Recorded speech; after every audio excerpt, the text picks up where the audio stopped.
KKR dug আউটে আপনাদের সকলকে স্বাগত। আজকের প্রথমবার এই লেভেলের ডমিনেশন দেখে কিন্তু ভালো লাগলো এই সিজনে। কেকেআর আজকের এক প্রকার উড়িয়ে দিয়েছে দিল্লি ক্যাপিটালসকে।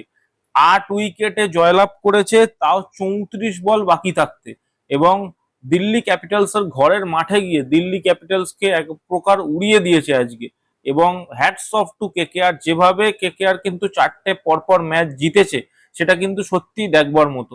আজকের ম্যাচটা মানে কি বলবো, বোলাররা যেরকম ডমিনেট করেছে, ব্যাটসম্যান ফিন অ্যালেন যাকে নিয়ে এত প্রশ্ন ছিল, সেও কিন্তু নিজের ফার্স্ট হাফ সেঞ্চুরি মারার দিনেই ফার্স্ট সেঞ্চুরি মেরে নিয়েছে।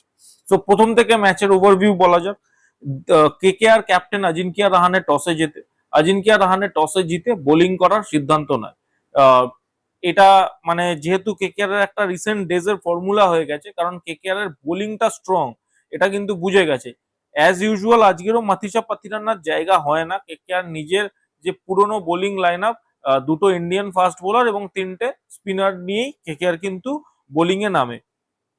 এবং as usual Rovman Powell, Cameron Green, Finn Allen impact player হিসাবে আসে, 3টে ফরেনার আর সুনীল নারিন, এই 4জনের ফরেনারের ওপরই কিন্তু বাজি খেলছে কেকেআর।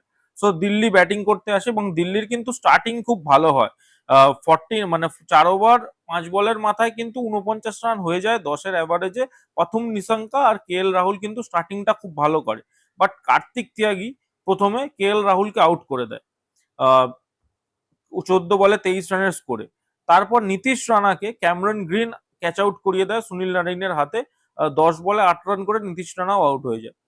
সমীর রিজভিকে কিন্তু সুনীল নারিন উইকেট নিয়ে নেয়, সমীর রিজভি। দেন ট্রিস্টন স্টাবস অনুকূল রয় আউট করে দেয়। প্রথম নিশাঙ্কাকেও অনুকূল রয় কিন্তু স্টাম্প আউট করে দেয়। এবং তারপর অক্ষর প্যাটেল এবং আশুতোষ শর্মা দুজন মিলে একটা স্লো টেস্ট পার্টনারশিপ করা শুরু করে।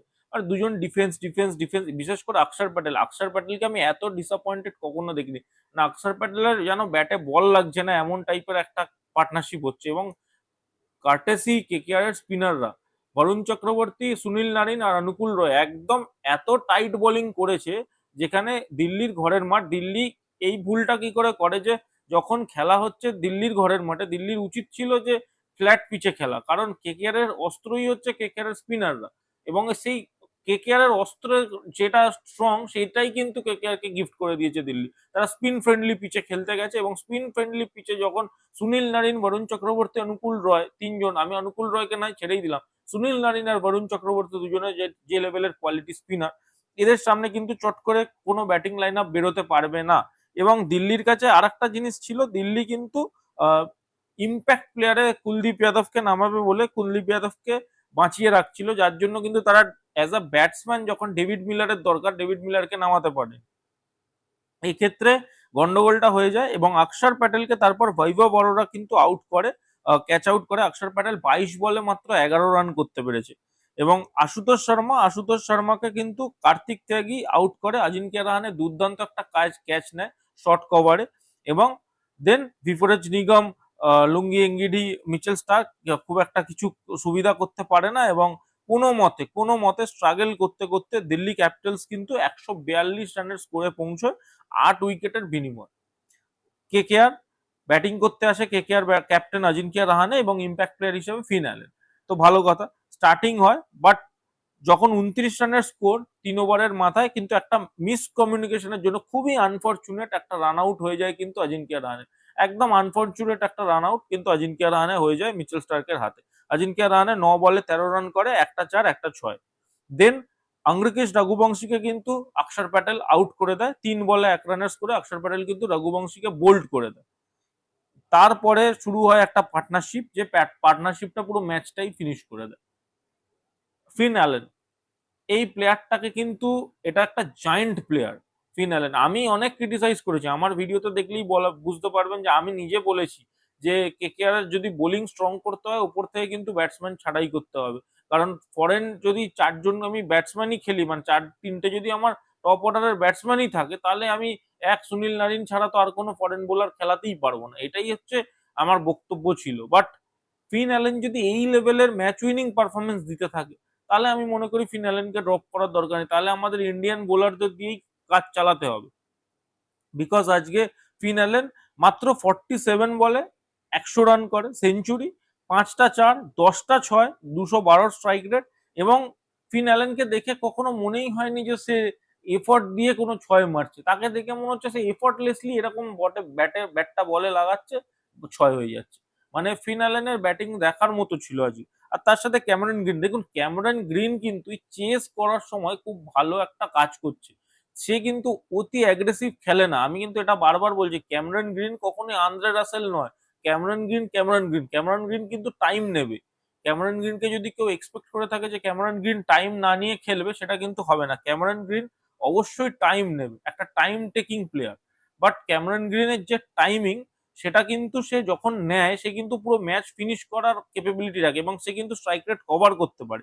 আজকে অবশ্য সেটা দরকার পড়েনি, তার কারণ ফিন অ্যালেন একতরফা ওয়ান সাইডেড করে দিয়েছে খেলাটাকে। একটা টাইমের পর গিয়ে সে স্পিনার, ফাস্ট বোলার কোনো কিছু দেখছে না, সে অটো মানে যে আসছে তাকে মারছে। মিচেল স্টার্ককে একটা স্কুপ 6 মেরেছে, দুর্দান্ত দেখার মতো। তাছাড়া কুলদীপ যাদবকে দুটো মানে টেরিফিক 6, বিপরাজ নিগমকে 3টে পরপর 6 এবং ম্যাচ ওখানে শেষ করে দিয়েছে।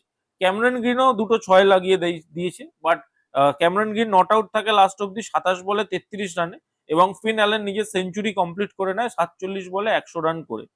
আমি যদি কেকেআর এর বোলিং নিয়ে আলোচনা করি, কেকেআর এর কিন্তু বোলিং টেরিফিক হয়েছে। অনুকূল রয়, যাকে নিয়ে আমি প্রথম দিন থেকে কথা বলছি, এই প্লেয়ারটা কিন্তু বোলিং এর দুর্দান্ত কন্ট্রিবিউশন দিয়েছে। 4 ওভারে 31 রান দিয়ে 2 উইকেট, মাত্র 7.75 এর ইকোনমি। সুনীল নারিন, আমি মানে এখানে বক্তব্য না রাখাই ভালো। 2012-এও সুনীল নারিন ছিল, 2026-এও সুনীল নারিনই আছে। এটাই কেকেআর এর মানে হিস্ট্রি, এটাই কেকেআর এর প্রেজেন্ট এবং এটাই কেকেআর এর ফিউচার আমার মনে হয়। তার কারণ কেকেআর, সুনীল নারিন কেকেআর এর হয়ে যে ইম্প্যাক্ট ক্রিয়েট করতে পারে, আমার মনে হয় না কোনো দলেই, আইপিএল এর যে কটা দল আছে কোনো ফরেন প্লেয়ার এতটা ইম্প্যাক্ট ক্রিয়েট করতে পেরেছে। কেকেআর এর হয়ে সুনীল নারিন হচ্ছে অ্যাবসলিউটলি লিভিং লেজেন্ড। আজকের ম্যাচেও 4 ওভারে 17 রান দিয়ে 1 উইকেট নেয়, 4.25 এর ইকোনমি। বরুণ চক্রবর্তী, অবশ্যই বরুণ চক্রবর্তীর যদি আমি লাস্ট ওভারটাকে ছেড়ে দিই, লাস্ট ওভারে তার পায়ে কিছু প্রবলেম হচ্ছিল, সে দৌড়াতে পারছিল না ঠিকভাবে। বাট আমি যদি লাস্ট ওভারটা ছেড়ে দিই, তারও কিন্তু বোলিং ফিগার্স খুব ভালো ছিল। লাস্ট ওভারে সে রান খাওয়ার পরেও কিন্তু 4 ওভারে 28 রানে সে শেষ করে মাত্র 7 ইকোনমিতে। ক্যামেরন গ্রিন 1 ওভার করে 12 রান দিয়ে একটা গুরুত্বপূর্ণ উইকেট নিয়ে নেয় এবং কার্তিক তিয়াগী খুব ভালো বল করেছে। স্পিন ফ্রেন্ডলি পিচে কিন্তু কার্তিক তিয়াগী 4 ওভারে 25 রান দিয়ে 2 উইকেট নেয়। বৈভব অরোরা 3 ওভারে 29 রান দিয়ে 1 উইকেট নেয়। ওভারঅল কিন্তু বোলিং পারফরমেন্স আজকে খুব ভালো ছিল, খুব খুব ভালো ছিল।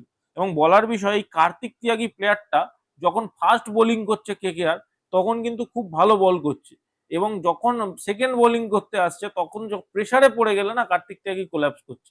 এটা কিন্তু লখনৌ ম্যাচে বোঝা গেছিল। সে কিন্তু বল খারাপ করছে না, তার বলগুলো ফুল টস পড়ে যাচ্ছে না, প্রেসারে সে খেলতে পারছে না। বাট অ্যাকচুয়ালি কার্তিক তিয়াগী কিন্তু খুবই ভালো বোলিং করছে, যখন তার উপর প্রেসার থাকছে না সে কিন্তু দুর্দান্ত বোলিং করছে। এবং কলকাতা নাইট রাইডার্সের জন্য কি করা উচিত, দেখুন জেতা শুরু হয়েছে, এক্ষেত্রে আর কিছু আমি মনে করি না নতুন করে কিছু করার উচিত হবে বলে, কারণ এই টিম নিয়ে কেকেআর জিতছে। মাতিসা পাতিরানার আনফরচুনেটলি জায়গা হচ্ছে না টিমে, কারণ আমি আগেও বলেছি ক্যাম গ্রিন, ফিন অ্যালেন আর রোবমান পাওয়াল খেলছে অ্যাজ আ তিনজনই ব্যাটসম্যান এবং নিচের দিকে আমার কাছে সুনীল নারিন থাকছে বোলিং অপশনে। তো আমার কাছে কোনো অপশন থাকছে না। তো এক্ষেত্রে কিন্তু কলকাতা নাইট রাইডার্সকে খুব বেশি ভরসা করে থাকতে হবে বৈভব অরোরা এবং আহ, কার্তিক ত্যাগীর ওপর। এদের দুজনের ওপর কিন্তু কেকেআর এর চলছে, কারণ স্পিনাররা কিন্তু নিজেদের কোটা কমপ্লিট করে দেবে, কিন্তু এই দুটো ফাস্ট বোলার যদি না কোটা কমপ্লিট করতে পারে তাহলে কিন্তু কলকাতা ফেসে যাবে। কারণ ক্যামেরন গ্রিন কিন্তু প্রত্যেক ম্যাচে বোলিং একটা ওভার করেই করছে, তাকে কিন্তু আমরা জানি না সে যদি 2-3 ওভার করে কিরকম তার বোলিং পারফরমেন্স থাকবে। ওভারঅল জেতা শুরু করেছে, ক্যাপ্টেন আজিঙ্কিয়া রাহানের ক্যাপ্টেন্সিও ধীরে ধীরে ফর্মে চলে আসছে, এটা কিন্তু দেখে ভালো লাগছে। এবং এক্সপেক্ট করা যায় কলকাতা যদি এই মোমেন্টামটা বজায় রাখতে পারে তাহলে কিন্তু একটা ভালো ফলাফল করতে পারে। এখনো প্লে অফস অনেক দূরে, প্লে অফসে যেতে গেলে কেকেআর কে এখন প্রত্যেকটা ম্যাচই জিততে হবে এবং সেই রাস্তাটা খুবই কঠিন, প্রত্যেকটা ম্যাচ জেতা। বাট যদি মিরাকেল করতে পারে তাহলে কিন্তু কলকাতা নাইট রাইডার্স এর জন্য একটা ওয়ার্স্ট সিজন একটা খুব ভালো সিজনে কনভার্ট হয়ে যেতে পারে। আপনাদের কি মতামত কলকাতার এই জয় নিয়ে অবশ্যই কমেন্ট করে জানান। ভিডিওটা ভালো লেগে থাকলে এবং কলকাতার ফ্যান হয়ে থাকলে অবশ্যই ভিডিওটাকে শেয়ার করে দিন। চ্যানেলে নতুন হয়ে থাকলে কিন্তু চ্যানেলটাকে সাবস্ক্রাইব করে দিয়ে যেতে ভুলবেন না। এই বলে আমি ভিডিওটা শেষ করছি। ধন্যবাদ।